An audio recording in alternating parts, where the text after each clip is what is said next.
So it's not people who are maladaptive. It's the environments, the traumatic environments that cause the body to shift into a kind of backup plan, which brings us into that trauma feedback loop of dysregulated states. Today on the Presenter Spotlight series, we're joined by Jan Winhall. Jan is an author, teacher, and seasoned trauma and addiction psychotherapist. She is a course partner with Polyvagal Institute, where she offers a training program based on her book, Treating Trauma and Addiction with the Felt Sense Polyvagal Model. Here's our conversation with Jan ahead of our conference this fall, titled The Vagus Nerve, A Path to Wellness. Jan, thank you so much for joining us today for our Presenter Spotlight series. You'll be joining us this fall for the Vagus Nerve, A Path to Wellness, our international gathering. And I would just like to start with your background, your line of work. If you could just share with us a little bit more about what you do and how you got into your line of work. Yeah, sure. Well, over 40 years ago now, I graduated from grad school and started working as a clinical social worker in a hospital setting. And I was given the task of running a group for young women who were survivors of incest. And that was an incredible experience that taught me so much, and made me really curious about alternative ways of helping people, because what I was seeing in terms of what was going on for these young women in a hospital setting was not helpful. And so that really laid the groundwork. And I went searching to find some more somatic-based therapies. And I found Eugene Gendlin's work with focusing and the felt sense. So I started training with Gendlin and with his trainers, Mary Armstrong in Canada, so I'm in Toronto, and really started into the world of somatics a long, long time ago, and became a focusing oriented therapist, and then discovered Steve Porges' work and Dan Siegel's work around 2012. And it just made so much sense in terms of integrating the nervous system into these beautiful interoceptive practices that Gendlin was offering to us and helping us to come into the body and really honor body wisdom. And so crossing Gendlin's work with Porges' work just made sense. Yeah, absolutely. And I was just hoping if you could just sort of share a little bit more about the merge of those two philosophies in treating trauma and addiction. I think we've heard Dr. Porges say a lot of things about polyvagal theory being adaptive. And I'm just wondering if you could just speak on that a little bit and how viewing addiction as an adaptive behavior can help you treat it and work towards a solution. Yeah, so you're really speaking here about the paradigm shift. And not just with addiction, but with so many things and with all trauma responses, that shift into appreciating body wisdom instead of staying in this kind of top-down way of pathologizing the behavior. And so, for example, with dissociation and self-harming behaviors, when we shift into the nervous system perspective, we see that they're not pathologizing. They're actually adaptive behaviors in what I call maladaptive environments. So it's not people who are maladaptive. It's the environments, the traumatic environments that cause the body to shift into a kind of backup plan, which brings us into that trauma feedback loop of dysregulated states in the vagus nerve and in the sympathetic branch, the dorsal and the sympathetic, of just trying to survive, right? That it's when we understand how bodies work, then we understand the gifts that bodies bring us. And so to go back to when you're really struggling with horrible feelings inside, it's really adaptive to be able to numb them and shut down. And so we miss all of those adaptive features when we just go from the top down, dismiss body wisdom, and just see these things as manipulative, or especially with addictive behaviors, right?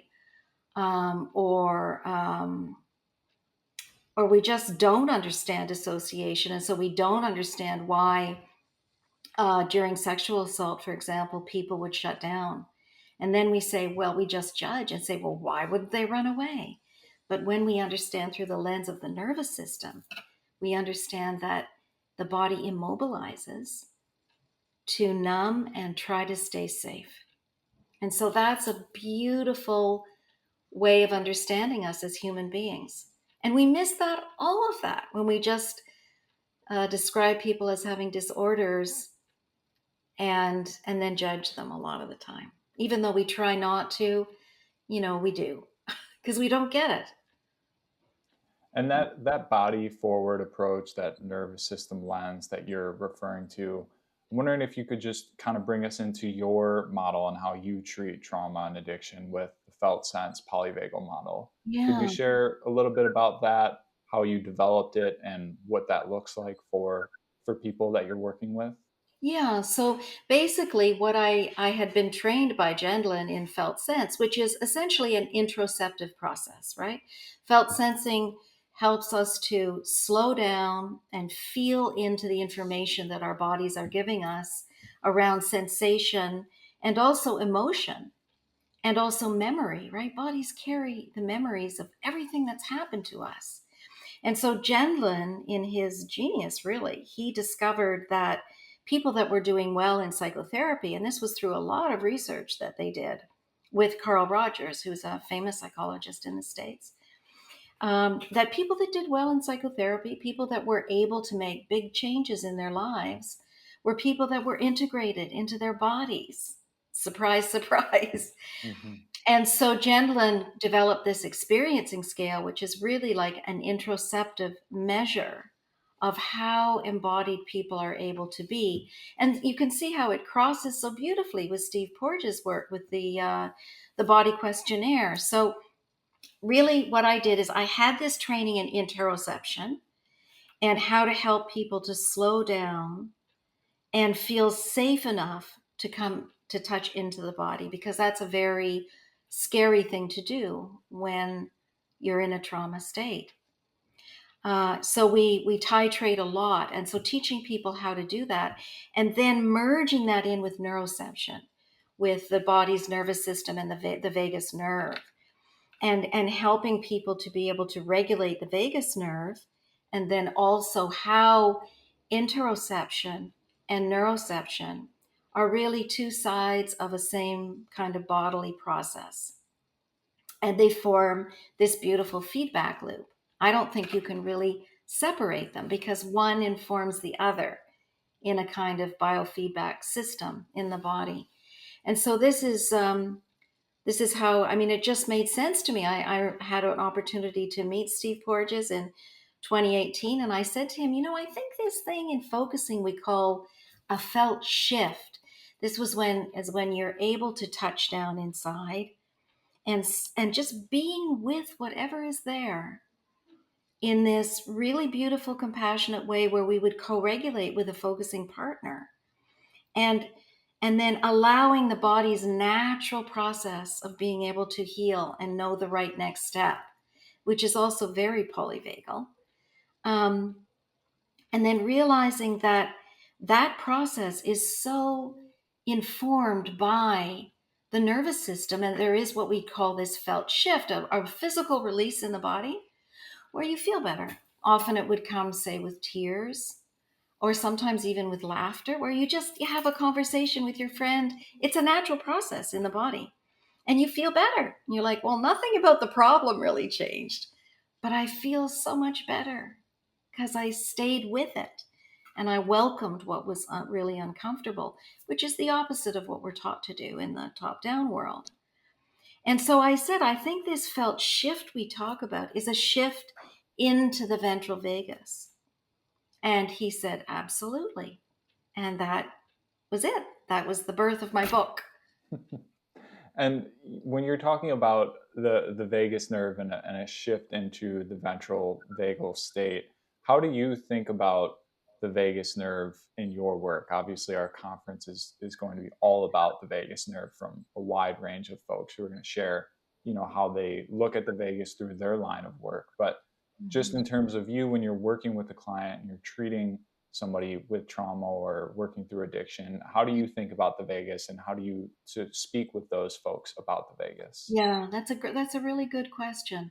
We think about it in terms of safety and presence. And this is, a lot of what I learned early on over 40 years ago in the feminist community. We didn't talk so much about the vagus nerve, although Judith Herman did in her work, Trauma and Recovery. She did talk about the autonomic nervous system and seeing these jolts or shifts in the body with self harm. And so I grew up, in a sense, professionally, focusing on establishing safety. And so taking that awareness and then learning about polyvagal theory and the vagus nerve, I work with people and invite them to imagine, this beautiful long pathway in our body, right down the center of our body, where all of this interoceptive information lives as well. And that we have this, the body has this capacity to monitor how safe we are every second of what's happening in our experiencing, and how wonderful that is, and how it has been really shut down because of the horror, often, or fear, terror that's happened for people, painful places, grief. But in order to heal, we need to awaken it again. And that we're going to do that really slowly and carefully and gently through connecting with this information that flows up and down through the center of our body in terms of neuroception and safety. Really, that's really the core of how we talk about it. And then embody it and get some nice grounding in there with what's the felt sense of that neuroception in your body. So we're really, blending in what Steve actually said in the foreword to my second book, this seamless blending of interoception and neuroception. I Yeah. love that. And if you could just speak to a little bit more about the sense of safety, why is it important for someone to feel safe in order to start to work through the things that they want to work through? Yeah. Well, if we don't have somewhere, whether it's, the tip of our nose or our earlobe, Mm-hmm. or it could be bringing attention to a moment in your life, a moment, an experience that feels okay. So finding these resources of safety, if we don't start with that first and we just plow into the trauma, we're just reinforcing the trauma feedback loop and hurting people. So this I see as the core um, skill and the art of doing the work and in helping folks, that we know how to help people to regulate their vagus nerve, and to do that through also experiencing and interoception and felt sensing, Mm-hmm. because that's the information that the vagus nerve then picks up on. What are we experiencing? And then, okay, what do we need to do in order to stay safe?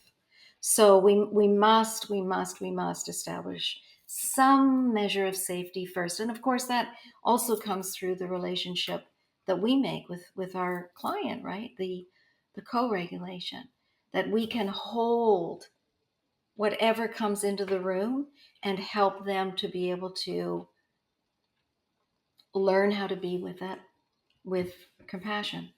Mm-hmm. Yeah. Absolutely. And if you could also speak to a little bit about, I know you have a lot of experience working with addiction, Mm-hmm.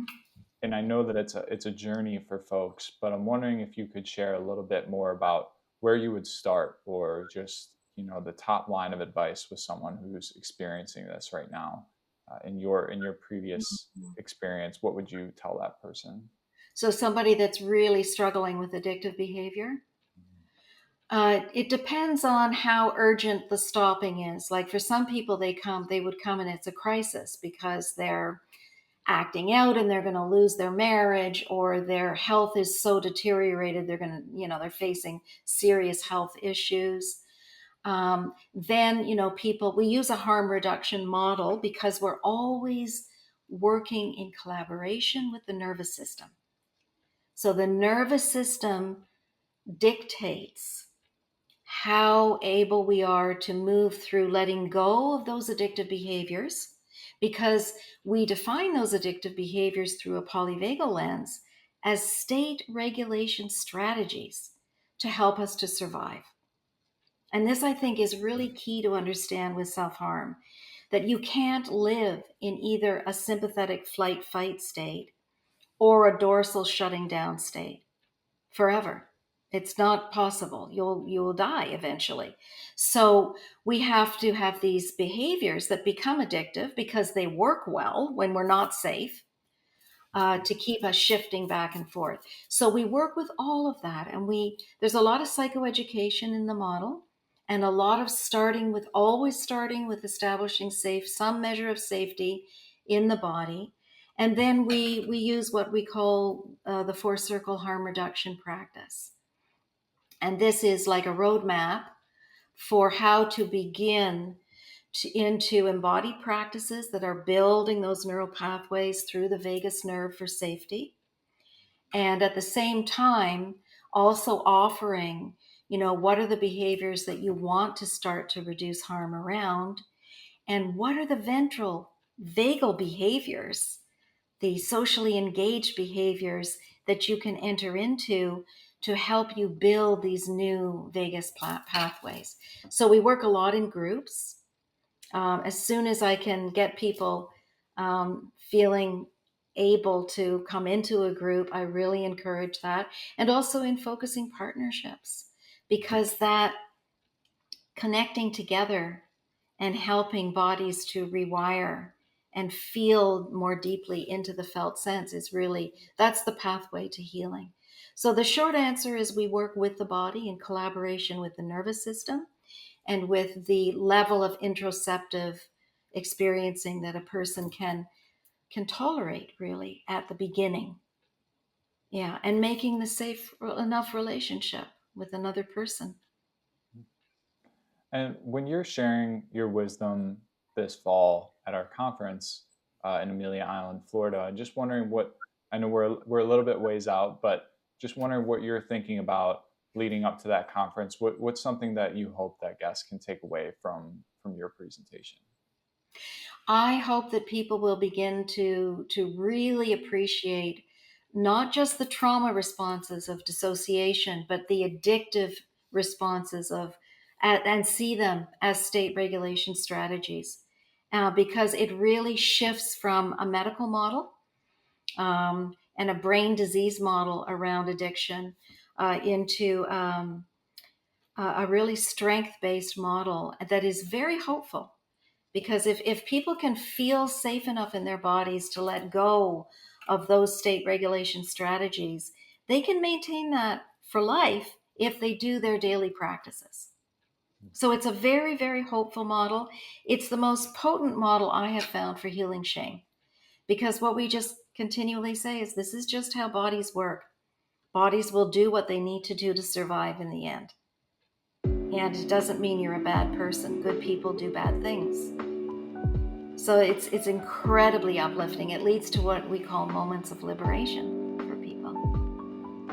Yeah. Well, it's so amazing, Jan, and thank you for the work that you're doing. It seems to me that you're really creating a positive ripple effect through your clients and the work that you're bringing to this community. So I'm very excited to hear your presentation this fall, and very much looking forward to seeing you in October.